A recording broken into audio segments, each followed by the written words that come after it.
Olá, eu me chamo Jennifer da Silva Dornelles, sou acadêmica do curso de Letras da Uniaselv e este trabalho corresponde à socialização do projeto de ensino.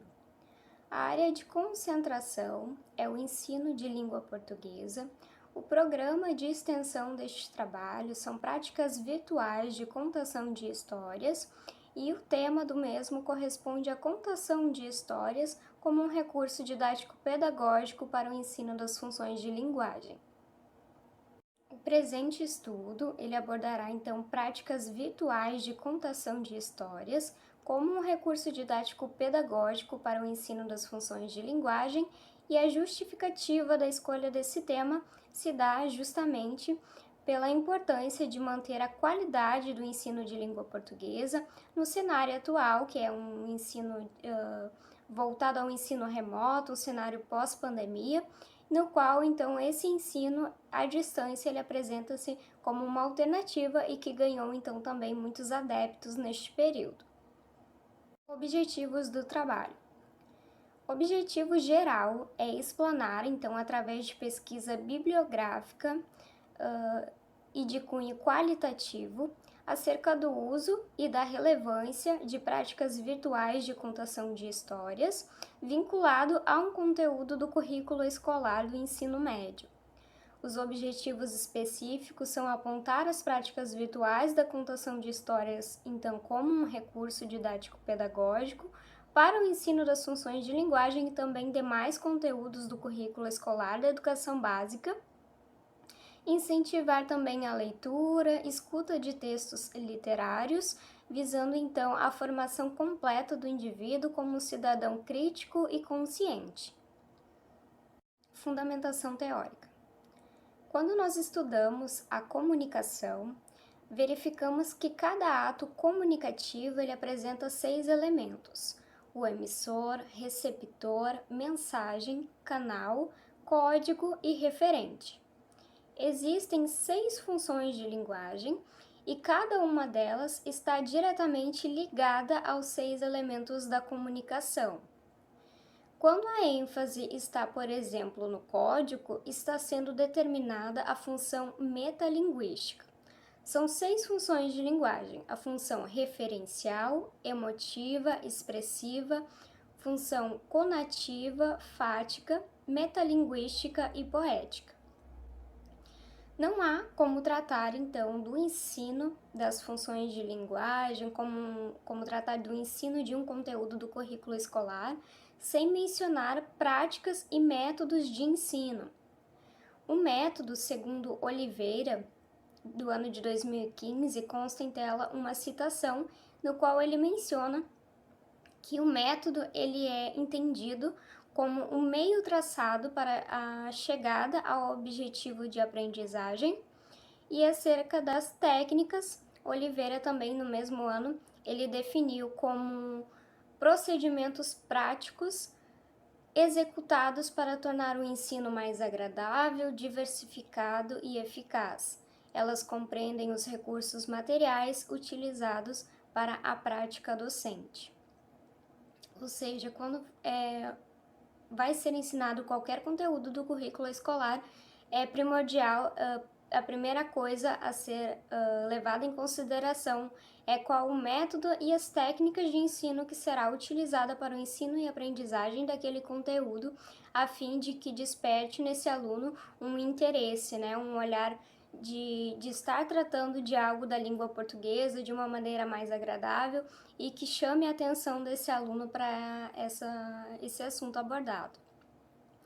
E é pensando justamente nos métodos e nas técnicas de ensino que chegamos à contação de histórias como um recurso didático-pedagógico para o ensino de um conteúdo do currículo escolar da educação básica. Consta uma citação em tela de Rocha, do ano de 2020, no qual diz o seguinte: o professor precisa ser leitor e contador, a fim de que possa envolver seus estudantes não apenas com argumentos, e sim com a prática. Quando nós falamos em contação de histórias como um recurso didático-pedagógico, o professor ele precisa, sim, ser leitor e contador. Isso porque o professor, ele é um mediador do ensino e da aprendizagem, então é necessário que essa prática de leitura, de contação de histórias, faça parte da sua realidade, a fim de que ele possa convencer o estudante de que isso é de fato importante e que vai ser vantajoso e benéfico para o acadêmico. Então, é muito importante que o aluno ele veja no seu professor um espelho, alguém no qual ele possa se espelhar. E se o aluno ele nunca vê o professor realizando nenhum tipo de leitura, realizando contação, como ele vai entender que isso é importante para a vida dele? Então, eu deixo esse questionamento porque nós necessitamos refletir acerca da importância de sermos exemplo para os nossos alunos. E a contação de histórias, ela é utilizada então como um recurso didático-pedagógico, mas é necessário que cada professor ele avalie a melhor maneira de trabalhar com as suas respectivas turmas. Nós sabemos que cada turma, elas possuem então as suas particularidades e nós não podemos muitas vezes, né, tratar de um conteúdo de uma maneira específica e querer levar essa mesma metodologia, essa mesma forma de ensino e de aprendizagem a outras turmas, porque às vezes em outra turma acaba não sendo a maneira mais adequada. Então o professor ele tem que conhecer os seus alunos e avaliar a melhor maneira de trabalhar com essa turma. Algo também que foi citado durante este trabalho na fundamentação teórica foi a inserção das tecnologias no processo educativo.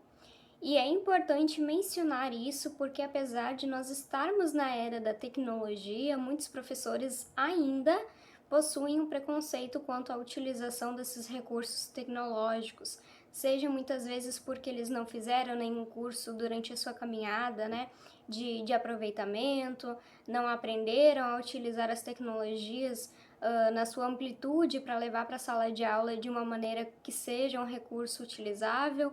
Então, é importante que o professor ele não tenha preconceito quanto à utilização das tecnologias no processo educativo. E a respeito, então, de contar histórias, com certeza ela é uma opção válida e indispensável para a formação cidadã, e tal recurso ele deve ser levado em consideração como uma prática valiosa.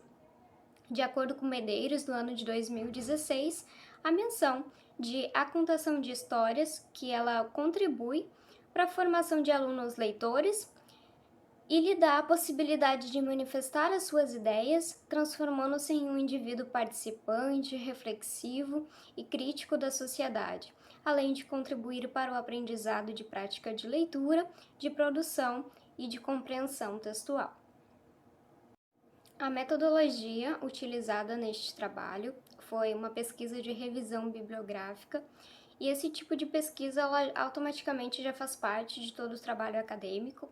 É uma pesquisa que utiliza de um material já publicado, constituído basicamente de livros, artigos de periódicos e atualmente também de informações disponibilizadas na internet, conforme Tafner e Silva.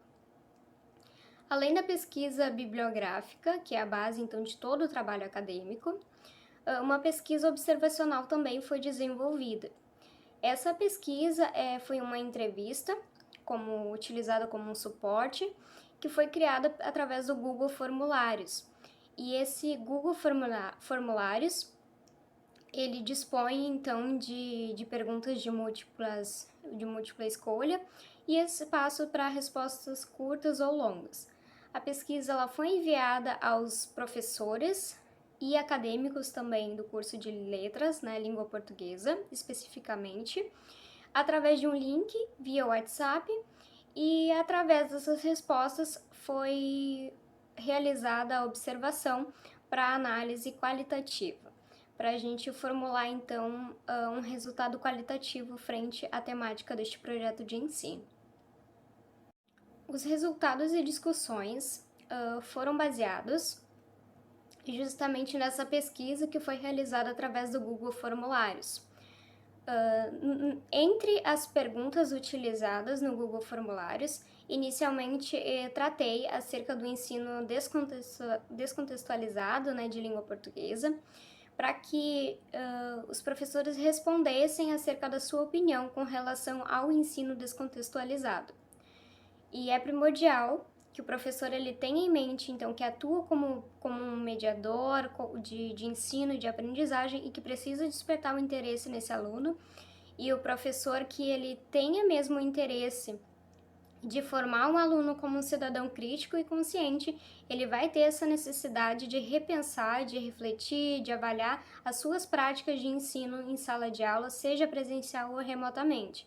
Então, ele precisa compreender que um ensino descontextualizado, ele não é benéfico ao estudante. Partindo então desse início na pesquisa sobre o ensino descontextualizado, também foi realizada o questionamento acerca da eficácia do método de ensino, que seria a contação de histórias para o ensino das funções de linguagem. E foi unânime as respostas, mencionando sim que é uma opção válida e benéfica, porém que com certeza é necessário o planejamento bem elaborado, uma vez que faz necessário objetivos a serem traçados, uma forma de avaliação para se atingir o resultado esperado, para que seja de fato proveitoso ao aluno e que auxilie ele no seu processo formativo. Então, quanto à utilização de práticas virtuais como um ensino didático-pedagógico, foi unânime, né, as respostas de professores já atuantes na área e como também dos acadêmicos que mencionaram a importância dessa prática, visando então pelo viés de formação do indivíduo por completo. E quanto à questão de professores como sujeito leitores, foi colocada uma pergunta que, apesar de não ter o foco quantitativo, houve uma divergência de opiniões e foi possível destacar uma porcentagem diferente quanto a opiniões desses professores e destes acadêmicos, quanto a professores serem atualmente sujeitos leitores. A maioria acredita, né, que de fato os professores eles são sujeitos leitores, mas há também uma porcentagem considerável que foi evidenciada na parte escrita do trabalho, que menciona então que acreditam que não é a prática real de muitos professores, justamente evidenciando essa necessidade de serem exemplos para os seus alunos. Quanto aos modos de aprender, existem os modos visual, auditivo e sinestésico, e é preciso que essas particularidades dos seus alunos elas sejam respeitadas, e às vezes haverá momentos em que será necessário realizar a combinação desses métodos, desses modos de aprender, para que o aluno ele de fato compreenda. Então, algo que vá além do visual, algo que vá juntamente assim o auditivo, o sinestésico, para que seja favorável ao aluno. Em tela, há uma figura 1 que foi utilizada nessa socialização e ela carrega o título do método mais eficaz para o ensino das funções de linguagem. A fonte é justamente o formulário que foi enviado aos professores e acadêmicos de letras, e essa era uma das perguntas utilizadas no formulário. Questiona o seguinte: na sua visão, qual o método mais eficaz para o ensino das funções de linguagem? A primeira resposta há sim a contação de histórias, porém há outros métodos que também foram citados, né? Um método que busque novos recursos didáticos, interativos, pensando na disposição de cada turma e levando em conta o dinamismo do próprio aluno, buscando identificar qual elemento está em evidência e como ele se manifesta na linguagem do texto, mapa mental, resumos, uso de textos do cotidiano, né, toda aquela questão de exemplos de bula de remédio, de receita, ou seja, trabalhando com a diversidade de gêneros e que traz ao aluno, então, a uma realidade que é dele, todo esse envolvimento com diferentes gêneros textuais. Inserir o ensino na prática faz com que ele perceba que esse conhecimento está inserido no seu meio. E também a última resposta da imagem em tela é contextualizar as aulas de gramática com diferentes gêneros textuais utilizados no nosso cotidiano. Quando essa pesquisa foi enviada, a intenção realmente já não foi a pretensão que todas as pessoas respondessem que a contação de histórias, né, o melhor método, ou deveria ser o melhor e mais utilizado método para o ensino das funções de linguagem. Isto porque devemos respeitar, então, conforme foi dito anteriormente, as particularidades do aluno, seu modo de aprender, e é importante levar essa proposta para a sala de aula e fazer teste desse método. Às vezes vai ser necessário uma troca de método, porém ele é utilizado então como uma proposta de ensino-aprendizagem, mas não foi evidenciado como a melhor maneira de se trabalhar como um conteúdo do currículo escolar. Chegamos à conclusão deste trabalho e é possível destacar que a formação completa do indivíduo ela está diretamente vinculada à contação de histórias e que é uma prática que deve ser levada para a sala de aula, seja de maneira remota ou presencialmente, desde a infância, mas também é uma prática que precisa se manter nos anos finais e também principalmente no ensino médio, no qual o aluno ele está mais próximo de entrar para o mercado de trabalho e de exercer a sua cidadania. Essa prática de contação de histórias, ela está relacionada à formação completa do indivíduo e também com a questão dele ser um sujeito leitor, que é importante que a prática leitora ela seja uma prática de fato que se permaneça durante toda a vida do indivíduo. Aprender acerca das funções de linguagem é fundamental, isso foi destacado durante o trabalho, porém com a evidência de que não tratar apenas de nomenclaturas, e sim tratar de um ensino contextualizado para que o aluno ele compreenda bem e saiba também utilizar a comunicação de uma maneira eficiente, utilizar as funções de linguagem também para algo que ele deseja expressar e destacar em algum momento de sua vida.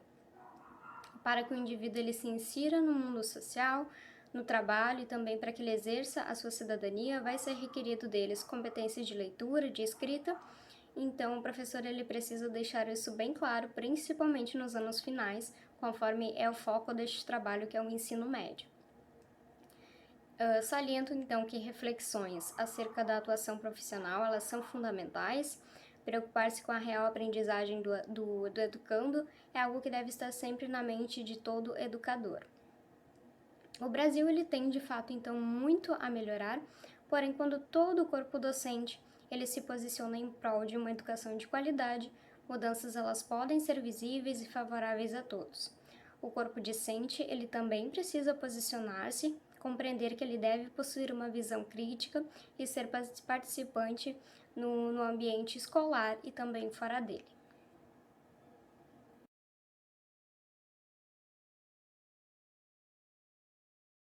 Conforme diz o patrono da Uniaselv, aprender é a única coisa que a mente nunca se cansa, nunca tem medo e nunca se arrepende. Essa foi a apresentação de socialização do projeto de ensino. Eu agradeço a sua atenção, agradeço a todos que assistiram até o final. Um abraço e até a próxima!